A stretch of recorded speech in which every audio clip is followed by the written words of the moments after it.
Alright everyone, here we are with another video with Invest for Tomorrow. To all the first time viewers and investors, welcome to the channel, and to all the subscribers, welcome back.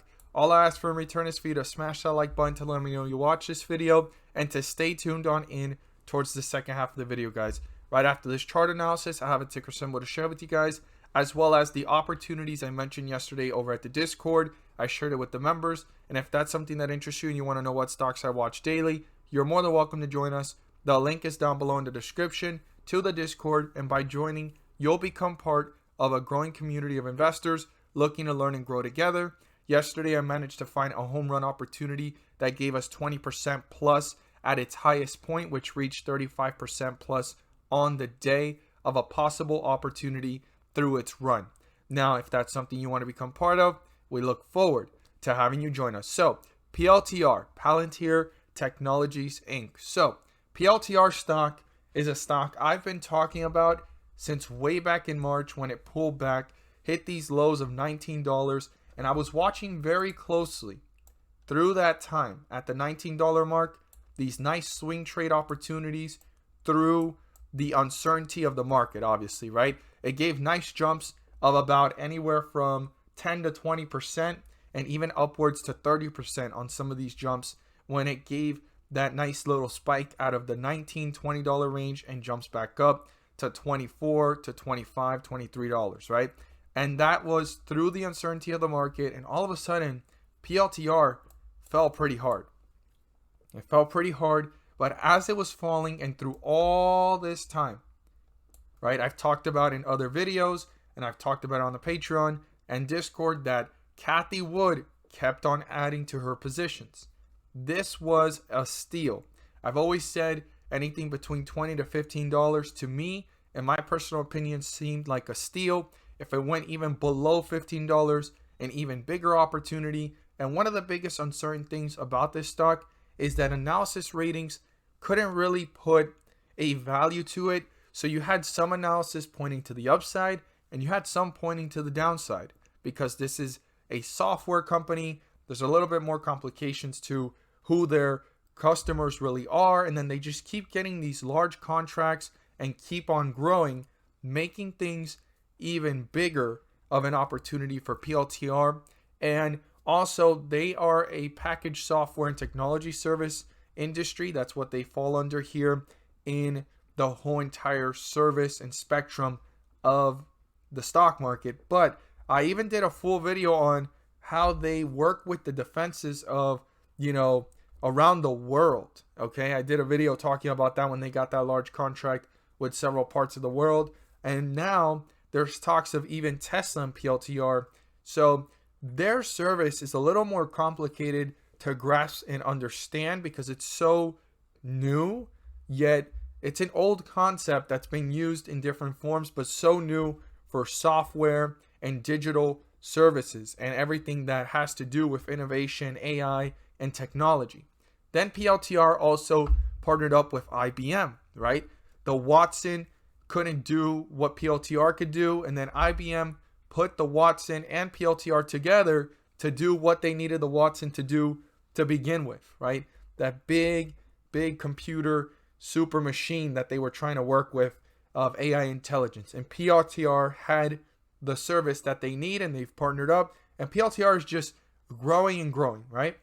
So when this fell below $20, it became obvious from a technical standpoint that it was an opportunity, right? And you can see how it spiked up, fell back down to 17 again, and then since then it's just moving up and up and up. Now, in sense of technical standpoint, it's been going up and up, but this month alone came out some even bigger news that has continued to push this up and can possibly push it up even higher in this healthy fashion, because this is not short squeeze. This is not, shorts covering. This is not hype. This is a natural, healthy uptrend of a bullish run. And I'm here to tell you guys why this could possibly continue and why it's even going on, because even before this was mentioned, there had to be institutional investors and large investors that knew slightly this was coming or anticipated it beyond just from a technical standpoint, that anything below $20 and close to $20, like I've always said, has been a great opportunity of quote unquote buying the dip, and it's just been pushing it upwards. Now this news came out, continued, and I believe it can continue in that direction, right? And not in a very fast manner, but in that healthy upward trend, or even get a little bit of consolidation or healthy pullback and then spring back up to newer highs and new resistance levels beyond where we're at right now. This is a very bullish, healthy setup of how things are working out, in my opinion. But why is it happening? And why is it happening so steady? Not so fast, but steady and continues to go on. Well, it has to do with this. PLTR, this came out on June 14th, and even a few days after that, it's been talked about again. So they're almost like recycling the same news and making it an even bigger deal so more investors can become aware, right?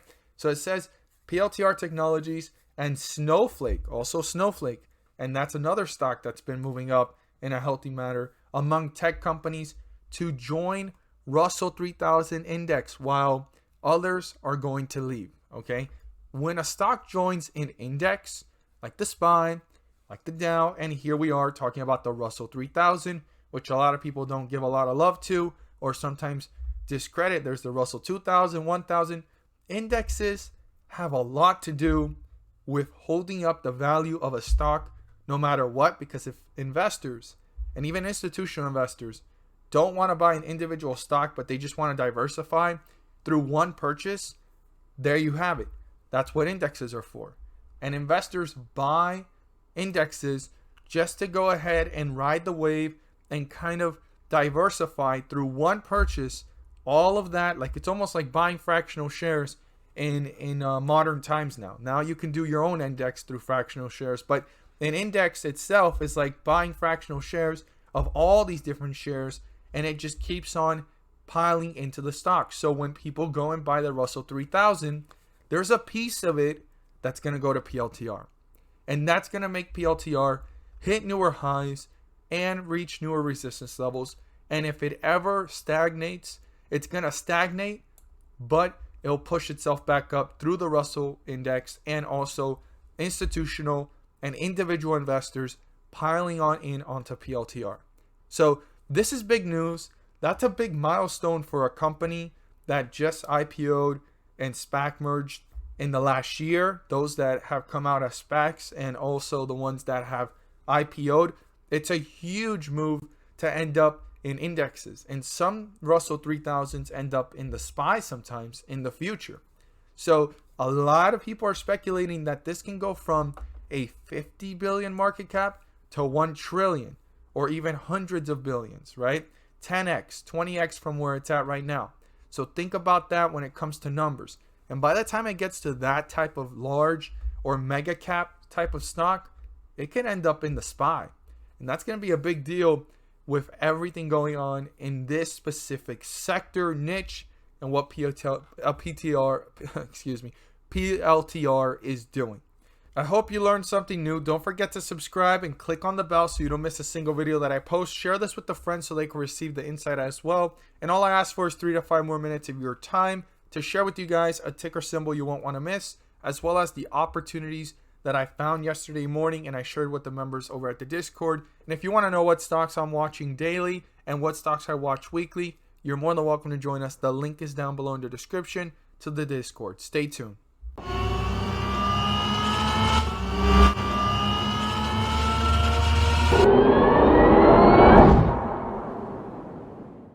So the ticker symbol I have to share with you guys is one that I've mentioned before here on the YouTube. I've talked about it on the Patreon, and I've emphasized how much I was liking it in the position it was at. And we're going to look at the chart today, where it went and where it stands. But before we look at that chart, I want to share with you guys the opportunities I mentioned this morning over at the Discord and shared with the members. And if that's something that interests you and you want to become part of, you are more than welcome to join us.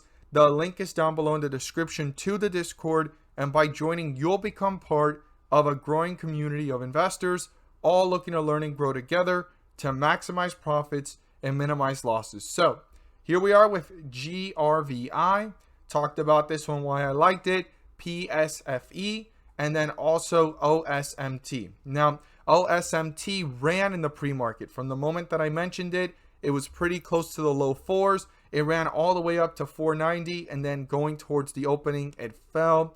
But in that weakness, it had a jump of 10% plus from its lows to a jump almost back up to $4 and some change. But our best performers in the first few minutes of the day was PSFE and GRVI. Let's look at those charts together and how they performed. So PSFE turned out to be one that I mentioned at 12.11. Early on in the pre-market, it started to jump, consolidate, pulled back down pretty close to it, hitting that low after the market opened. A lot of volatility there in the first 5 minutes of the day, and then it took off, giving a highest point of 8% to 10% plus.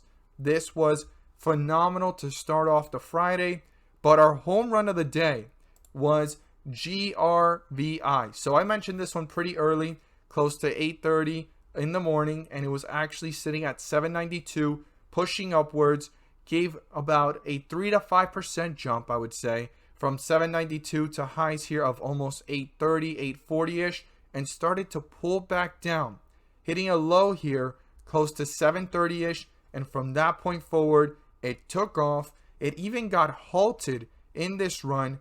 After the halt was paused, it kept on going, and it gave a highest point of 35% plus on the day. Then it dipped pretty hard, and it got close to where the run started, and from that point forward, it gave another 10 to 20% plus opportunity. This was one that was filled with different opportunities of 5 to 10%, 10 to 20%, but the biggest run was 35% plus. What a home run for the day. If you want to become part of this, you're more than welcome to, and you'll know what stocks I watch daily. The link is down below in the description to the Discord. So what's the stock I've been talking about? I've had it on my watch list. I've mentioned it on the Patreon, and I've even talked about it here. Well, it was one of the stocks that ended up on the list today that I was watching this morning because it had a lot of great news and momentum going for it, and it gave a 8 to 10% jump from the pre-market all the way to the highs of 13 and some change. Now, this is a stock I've been talking about as it was pulling back. I stated the closer it gets to $10, the more interesting it gets. It keeps on getting analysis buy ratings and analysis upgrades, and here it is, getting the result of a nice jump. Seems like a short squeeze. I'm not sure. We'll have to see if it can continue, or it was actually a lot of momentum going into it because of the catalyst of the great news of analysis ratings upgrading it and saying good things about it. So it ran up, and it's given, since we've been watching it, closer to the 11s, from the 12s to 11s. It gave a nice 10 to 20% jump for those that have been watching this one and catching it in the dip. The closer it got to $10, the more interesting. Now the question is, will this actually consolidate here at these levels, and then one more catalyst can take it up to newer highs? Or is this going to go into further weakness again? Find consolidation somewhere in the middle from $11 to $13. We'll have to see. But this is definitely a stock that I have on my watch list, that I have been trading, and I look forward to adding to my position for the long term, because I've talked about this niche. I've talked about what they're doing and how they are dominating in the gambling sector in Europe to process transactions. And if they go ahead and expand worldwide, which is their goal, right, to go international, it's going to make them one step closer to being bigger and bigger every time. They're such a small market cap, small company in a niche and category and sector that has so much room for this stock to grow. And it's a Bill Foley SPAC. It is a SPAC, and SPACs are a little bit speculative sometimes, but Bill Foley seems to have a decent track record, and also analysis ratings are pointing this one to the upside, and there's just so much great things going on with this sector overall. It's not a PayPal, it's not a Square, but it can get its piece of the pie. If you learned something new, don't forget to subscribe. Click on the bell so you don't miss a single video that I post. Share this with a friend so they can receive the insight as well. And as always, this is not financial advice. I'm just here to enlighten you guys on the stocks I'm watching and why I'm watching them. And thank you guys so much for watching, and let's make some money.